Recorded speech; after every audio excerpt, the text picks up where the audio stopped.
आज मैं आपको सुनाऊंगा घमंडी सेठ का हृदय परिवर्तन। एक बहुत ही अच्छी कहानी। एक बड़ा ही धनवान सेठ एक गांव में रहता था, जैसे कि ज्यादातर पैसे वालों को होता है। इस धनवान सेठ को भी अपने पैसों का घमंड था। वह जिस गांव में रहता था वहां पर ज्यादातर लोग किसान थे। इन सभी किसानों के पास जितनी जमीन थी उससे कई गुना ज्यादा जमीन इस सेठ के पास थी। कई गरीब किसान तो इसके लिए इसके खेतों में काम करते थे। इसी गांव में मोहन नाम का एक बड़ा ही मेहनती और सच्चा किसान रहा करता था। मोहन का परिवार थोड़ा बड़ा था। उसके परिवार में उसके बूढ़े माँ बाप, पत्नी और 3 बच्चे थे, जो अभी काफी छोटे थे। मोहन के पास ज्यादा जमीन नहीं थी, लेकिन जितनी भी थी उसमें वह बड़ी मेहनत करता और अपने परिवार का पेट पालने लायक अनाज उगा लेता था। बाकी के किसान भी ये देखकर हैरान रह जाते कि कोई कैसे इतनी सी जमीन में इतना ज्यादा फसल उगा सकता है। एक वर्ष उस गांव में काफी ज्यादा बारिश हुई, जिसके चलते कई किसानों की फसलें बर्बाद हो गई, जिनमें से एक मोहन भी था। अब मोहन धर्म संकट में पड़ गया, क्योंकि उसके परिवार में उसके अलावा कोई और कमाने वाला नहीं था और अपने परिवार को भूखा मरते हुए वो देख नहीं सकता था। वह जानता था कि इस गांव में अगर कोई उसकी मदद कर सकता है तो वह वही घमंडी सेठ है, जिसने गांव के कई अन्य गरीब किसानों को या तो कर्जा दिया है या तो अपने यहाँ काम पर रखा हुआ है। हाथ पर हाथ धरे बैठे रहने के बजाय उसने इस सेठ के पास जाने का फैसला किया और एक दिन उनके पास पहुंच गया। सेठ के पास पहुंचकर मोहन बोला, सेठ जी, आपकी बहुत मेहरबानी होगी अगर आप मुझे थोड़ा सा कर्जा दे दे, जिससे मैं अपने खेतों में फिर से कोई फसल उगा सकूं, या फिर आप मुझे अपने यहाँ नौकरी दे दे ताकि मेरे परिवार को 2 वक्त का खाना मिल सके।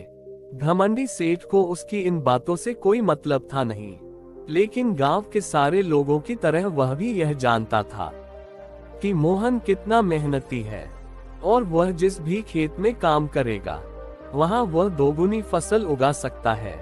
सेठ ने सोचा, अगर मैं इसे पैसे उधार देता हूँ तो शायद यह इस स्थिति में नहीं है कि मुझे वापस लौटा सके, लेकिन अगर मैं इसे अपने खेतों में काम करवाता हूँ तो मुझे जरूर दुगना फायदा होगा। सेठ मोहन से बोला, देख भाई, पैसा तो मैं तुझे दूंगा नहीं और मेरे पास अभी खेतों में काम करने के लिए कई किसान पहले से मौजूद है, लेकिन तुझ पर तरस खाकर मैं तुझे अपने खेतों में नौकरी देता हूँ, पर मैं तुझे इसके लिए ज्यादा पैसे नहीं दूंगा। बाकी किसानों को मैं 300 देता हूँ, मैं तुझे 200 ही दे पाऊंगा। मरता क्या ना करता। मोहन ने सेठ की शर्त मान ली और उसी दिन से सेठ के खेतों में काम करना शुरू कर दिया। 2 महीनों तक नियमित वो सेठ के खेतों में जाकर कड़ी मेहनत करता और देखते ही देखते 4 महीने का काम उसने अपनी मेहनत से 2 महीनों में ही खत्म कर दिया। सेठ उसके काम से काफी खुश था, लेकिन वह कभी उसको यह जताता नहीं था। जब सेठ ने देखा कि उसका खेतों का काम अब खत्म हो चुका है, अगर वह मोहन को काम से निकाल देता है तो उसके 2 महीनों के पैसे बच जाएंगे। तब सेठ ने मोहन को काम से निकालने का फैसला किया। एक बार सेठ को ये विचार भी आया कि इतना मेहनती आदमी शायद उसे दोबारा ना मिले, लेकिन फिर उसने सोचा कि जब अगले साल काम आएगा तब उसे फिर से नौकरी पर रख लेगा। आखिर इस गांव में उसके अलावा है ही कौन जिसके आगे ये लोग अपने हाथ फैलाएंगे। एक दिन सेठ ने मोहन को अपने पास बुलाकर उसको उस दिन का पैसा दिया और साथ में ये भी कहा कि कल से तुमको काम पर आने की जरूरत नहीं है। अब मेरे पास तुम्हारे लिए कोई काम नहीं बचा है। जब मेरे पास काम आएगा तो मैं तुम्हें बुला लूंगा। ये सुनकर मोहन का दिल बैठ गया। पिछले 2 महीनों से कम ही सही, उसके बच्चों और परिवार के पेट में अन्न का दाना जा तो रहा था। अब वह क्या करेगा, यही सोचकर उसकी आंखों से आंसू निकल आए। मोहन ने सेठ के पैर पकड़ लिए और गिड़गिड़ाने लगा, सेठ जी, मुझे इस काम की बहुत जरूरत है, मुझे मत निकालिए। अपने मतलब से मतलब रखने वाला सेठ टस से मज ना हुआ। उसने खरी खोटी सुनाकर मोहन को वहां से चलता कर दिया और मन ही मन 2 महीनों की तनख्वाह बचने से खुश होने लगा। अगले दिन जब सेठ सवेरे उठा और अपने आंगन में आया तो उसने देखा कि मोहन उसके आंगन में बैठा है। सेठ ने उसको पास बुलाकर पूछा कि क्या हुआ, तुम क्यों यहाँ पर बैठे हो? मोहन बोला, सेठ जी, मुझे वापस काम पर रख लीजिए। आप जानते ही हैं मेरी आर्थिक परिस्थिति कैसी है, थोड़ी दया कीजिए। लेकिन सेठ ने उसकी एक न सुनी और फिर एक बार उससे बुरा भला कहकर वहां से जाने के लिए कहा। बेचारा मोहन अपना सिर नीचे झुका के वहां से चला गया। अगले दिन फिर यही घटना दोहराई गई। मोहन फिर सेठ के आंगन में बैठा था। सेठ ने फिर उसको वहां से जाने के लिए कहा। यही घटना अगले कई दिनों तक चलती रही।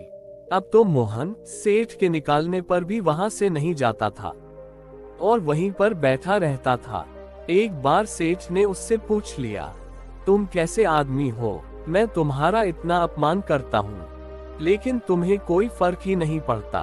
तब मोहन ने सेठ से कहा, बुरा तो बहुत लगता है सेठ जी, लेकिन जब घर जाता हूँ और भूख से बिलखते अपने माँ बाप और बच्चों को देखता हूँ तब यह अपमान मुझे कुछ भी नहीं लगता। इतना सब कुछ होने के बाद भी सेठ का दिल जैसे पत्थर का बना हुआ था। उसने मोहन को अभी तक काम पर नहीं रखा और ना ही उसका ऐसा करने का कोई इरादा था। एक दिन सेठ ने सोचा कि कुछ दिनों के लिए किसी और गांव चला जाता हूँ ताकि मोहन से पीछा छुड़ा सकूं। अगले दिन मोहन के आने से पहले ही सेठ अपने परिवार को लेकर अपने किसी संबंधी के यहाँ चला गया और वहां पर 10 दिनों तक रहने के बाद फिर अपने गांव अपने घर वापस लौटा। घर लौटते ही सेठ ने आसपास हर जगह नजर दौड़ाई तो पाया कि वहां पर अब मोहन नहीं था। सेठ ने सोचा, मेरी तरकीब काम कर गई, लगता है मोहन से अब पीछा छूट गया है। हालांकि अब सेठ के द्वार पर मोहन नहीं बैठा था, लेकिन मोहन का विचार अभी भी सेठ के मन में घर कर बैठा था। सेठ सोच रहा था, मोहन इतनी जल्दी हार मानने वाला आदमी तो नहीं दिखता है। उसके साथ क्या हुआ होगा? क्या उसे कहीं कोई और काम मिल गया होगा या फिर और कुछ? इन विचारों ने सेठ को बेचैन कर दिया और आखिरकार सेठ को मोहन की खबर लेने के लिए गांव में जाना पड़ा। सेठ को मोहन का पता नहीं मालूम था, इसलिए अड़ोस पड़ोस के अन्य किसानों से पूछने पर पता चला कि मोहन घायल हो चुका है और अपने घर पर आराम कर रहा है। सेठ ने जब उसके घायल होने का कारण लोगों से पूछा तो सेठ को पता चला कि जब सेठ अपना घर छोड़कर किसी और गांव में गया था तब बंद घर देखकर कुछ चोर उसके यहाँ चोरी करने आए थे, जिनको रोकने की कोशिश करते हुए हाथापाई में मोहन चोटिल हो गया था। ये सब जानने के बाद सेठ का पत्थर का दिल भी अब मोम की तरह पिघल गया। सेठ को अपने किए पर पछतावा होने लगा। सेठ ने अपने आप को याद दिलाया कि कैसे उसने एक शरीफ और सच्चे आदमी को ज्यादा काम करवा कर भी उसको पूरा पैसा नहीं दिया और जिसको गले से लगाना चाहिए था उसे ठोकर मारकर भगाता रहा। सेठ मोहन का घर का पता पूछकर उसके घर पहुंचा तो देखा कि मोहन की घर की हालत बहुत खराब है। उसका परिवार भूख से बेहाल है और वह खुद अपने हाथ पैर पर चोट के साथ एक खाट में पड़ा हुआ है। ये दृश्य देखकर सेठ की आंखों से आंसू बह निकले। सेठ ने मोहन के पास जाकर उससे सच्चे दिल से माफी मांगी, उसको उसकी मेहनत के पैसे दिए, उसका इलाज करवाया और उसको हमेशा के लिए अपने यहाँ काम पर रख लिया। धन्यवाद। दोस्तों, आप लोग वीडियो तो देखते हो मगर चैनल को सब्सक्राइब नहीं करते हो, तो आप लोग ऐसा न करें। अगर आप लोगों तक मेरा वीडियो पहुंचता है और आप लोगों को मेरा वीडियो पसंद आता है तो आप लोग चैनल को सब्सक्राइब और वीडियो को लाइक जरूर से करें। आपको ये कहानी कैसी लगी नीचे कमेंट करके हमें जरूर बताएं। अगर आपको ये कहानी पसंद आई हो तो अपने दोस्तों के साथ जरूर शेयर करें और ऐसी ही प्यारी कहानियां सुनने के लिए हमारे YouTube चैनल से जुड़े। अब आप मुझे Facebook पेज पर भी फॉलो कर सकते हैं, वहां भी आपको ऐसे ही बहुत सारी कहानियां सुनने को मिलेगी। पेज का लिंक आपको वीडियो के डिस्क्रिप्शन में मिल जाएगी। आप लोग जाके जल्दी से फॉलो कर ले।